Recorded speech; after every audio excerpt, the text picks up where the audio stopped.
গোলকগঞ্জৰ বৰুণবাঙ্গা গাঁও পঞ্চায়তৰ কাৰ্যালয় গৃহ নিৰ্মাণক লৈ দুই ফৈদৰ মাজত তীব্ৰ মতানৈক্য। বালাজান উন্নয়ন খণ্ডৰ অন্তৰ্গত বৰুণবাঙ্গা গাঁও পঞ্চায়তখনৰ নামত আবণ্টিত ভূমি থকাৰ পিছতো এটা চক্ৰই স্বাধীনতাৰ পূৰ্বৰে পৰা চলি অহা প্ৰতাপগঞ্জ বজাৰৰ দুটাকৈ স্থায়ী মাৰ্কেট ছেট ভাঙি তাতে পঞ্চায়ত কাৰ্যালয় নিৰ্মাণৰ দাবী জনোৱা কাৰ্যক লৈ জাঙুৰ খাই উঠিছে স্থানীয় একাংশ লোকে। উল্লেখ্য যে নতুনকৈ গঠন হোৱা বৰুণবাঙ্গা গাঁও পঞ্চায়তৰ কাৰ্যালয় নিৰ্মাণৰ বাবে বিভাগে আবণ্টন দিছে ধন। সেই গৃহ নিৰ্মাণৰ বাবে প্ৰয়োজনীয় স্থানক লৈ দুই পক্ষৰ মাজত সৃষ্টি হয় মতানৈক্য। এটা পক্ষই পঞ্চায়তৰ ভূমিত নিৰ্মাণ কৰিব বিচাৰিছে কাৰ্যালয়ৰ গৃহটো, আনহাতে আন এটা পক্ষই গাঁও পঞ্চায়তখনৰ অধীনস্থ প্ৰতাপগঞ্জ বজাৰৰ স্থানীয় মাৰ্কেট ছেট ভাঙি নিৰ্মাণ কৰিব বিচাৰিছে পঞ্চায়ত কাৰ্যালয়। ইতিমধ্যে দুয়োটা পক্ষই দ্বাৰস্থ হৈছে সম জিলা আয়ুক্ত আৰু ধুবুৰী জিলা আয়ুক্তৰ। কৰ্তৃপক্ষই কি ব্যৱস্থা ল'ব সেয়া সময়তহে হ'ব লক্ষণীয়। ইয়াৰ মাজতে গাঁও পঞ্চায়তৰ স্থায়ী ভূমিত পঞ্চায়ত কাৰ্যালয় নিৰ্মাণৰ দাবীত একত্ৰিত হৈছে স্থানীয় ৰাইজ।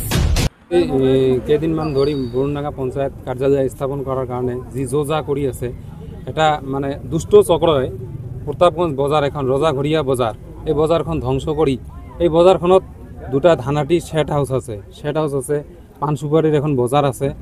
বিভিন্ন জাতি জনগোষ্ঠী এই বজাৰখনত শাক চব্জি বিক্ৰী কৰি খায়। খোৱাৰ পিছতো এই বজাৰখন এটা দুষ্ট চক্ৰই এজন ভূমাফিয়াই কেইজনমান ভূমাফিয়াই এই সম্পত্তিখন নষ্ট কৰি পঞ্চায়তত যিহেতু নিজৰ আমিও মাটি থকাৰ পিছতো মাটি নষ্ট কৰি পঞ্চায়ত কাৰ্যালয় স্থাপন কৰাৰ কাৰণে আমি এই কাৰ্যক ধিক্কাৰ আৰু গৰিহণা জনাইছোঁ। লগতে আমাৰ চিটিচি ছাৰ ইয়াৰ কেইদিন আগতে এখন চিটিচি কাৰ্যালয়ত এখন মিটিং পাতিছিল।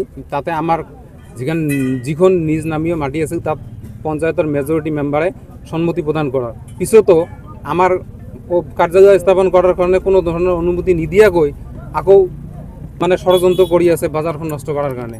আমি আচলতে একত্ৰিত মানে হয়, আমি বজাৰ কৰিবলৈহে আহিছোঁ ইয়াত। মানে আমাৰ ইয়াৰ সাপ্তাহিক বজাৰ হয়, সপ্তাহত দুদিন হয়।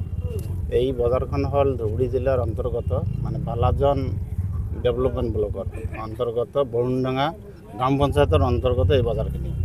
ইয়াত বহুদিন ধৰি এটা এই পঞ্চায়তৰ স্থায়ী গৃহ নিৰ্মাণৰ কাৰণে মানে একচুৱেলি গৃহ মেইনলি ঠাই লৈ কাজিয়া এটা চলি আছে, মানে আমাৰে মাজত আৰু আমাৰে মাজত কাজিয়া চলি আছে। মানে বৰুণবাঙ্গা পঞ্চায়তৰ নামত অলৰেডি পুৰণি নিজ নমীয়া মাটিয়ে আছে এই গাঁও, এই কমলাঝাৰ গাঁৱত। বৰুণবাঙ্গা মানে নিয়াৰেষ্ট আৰু মানে বৰ্ডাৰ এৰিয়াত আৰু এতিয়া এই পুৰো অতীজৰে পৰা মানে বাপ দাদাহঁতে সেই মাটিখিনি মানে কিনি থৈ দিছে আৰু মাটিখিনি। এতিয়া কথা হ'ল ইয়াত শুনা পাইছোঁ যে এই বজাৰখন নষ্ট কৰি মানে ইয়াতে পঞ্চায়ত গৃহ নিৰ্মাণ কৰিব বুলি যোজা চলাইছে, এটা চক্ৰে আৰু যোৱাকালি আমি চালোঁ মানে ইয়াতে বিভিন্ন দল সংগঠনো আহিছিল। আমাক ভাল লাগিছে, দল সংগঠন জাতিৰ উন্নতিৰ কাৰণেহে মানে কাম কাজ কৰে, কিন্তু ইয়াত অকণমান দুখ পাইছোঁ আমি যে সিহঁতে ভালকৈ চোৱা চিতা কৰা নাই। আচলতে মানে ষ্টাডি যিটো কৰিব লাগিছিল এইটো কৰা নাই, এনেই মাত দিছে আহিছে আৰু সিহঁতে যদি ভালকৈ চালি জাৰি চালেহেঁতেন তেনেহ'লে হয়তো যি কাৰণে আহিছে ওলোটা এনচাৰ দি গ'লহেঁতেন। ইয়াতে আচলতে এই বজাৰখনত পাট্টাদাৰৰ মাটি আছে ইয়াত, আৰু পাট্টাদাৰৰ মাটিখিনি বাদ দিলে ইয়াত আৰু মাটি নাথাকে, অকণমান মাটি থাকে। আৰু এই শেড হাউচ দুটা প্ৰথমতে সেই শেড হাউচ দুটাই মানে ভাঙিব লাগিব, যেতিয়া ধান আঁতিব। এতিয়াও ধান আছে, চাওক আপোনালোকে। আৰু ইয়াতো মানে গাড়ী চাড়ী বিভিন্ন চব্জি বজাৰ, চব্জি বেছি হ'লে ইয়াতো বহে। আৰু এই মাটিখিনি আমাৰ সংৰক্ষণ কৰিব লাগে। এই ৰজাঘৰীয়া মাটিখিনি নষ্ট হ'লেতো আমি আৰু মাটি নাপাওঁ। আজি মানে যিমান মূল্য বাঢ়ি গৈছে, মানে মাটি আৰু কোনে দান কৰিব? এতিয়া দান কৰা অলৰেডি মাটি আছে আমাৰ। গতিকে মই এইটোৱে আহ্বান জনাইছোঁ বিভাগীয় কৰ্তৃপক্ষৰ ওচৰত। আৰু এটা কথা মই মানে পাহৰি গ'লোঁ, এই সিদিনাখন চিটিচি অফিচত মানে মেজৰিটি বুলি ফ্ল'ৰ টেষ্ট যিটো কয় বুলি আৰু মানে সেইটো হৈ গৈছে। তাতে 5জন মেম্বাৰ মানে এই কমলাঝাৰা গাঁৱতে সন্মতি প্ৰদান কৰিছে আৰু 4জনে ইয়াত সন্মতি প্ৰদান কৰিছে।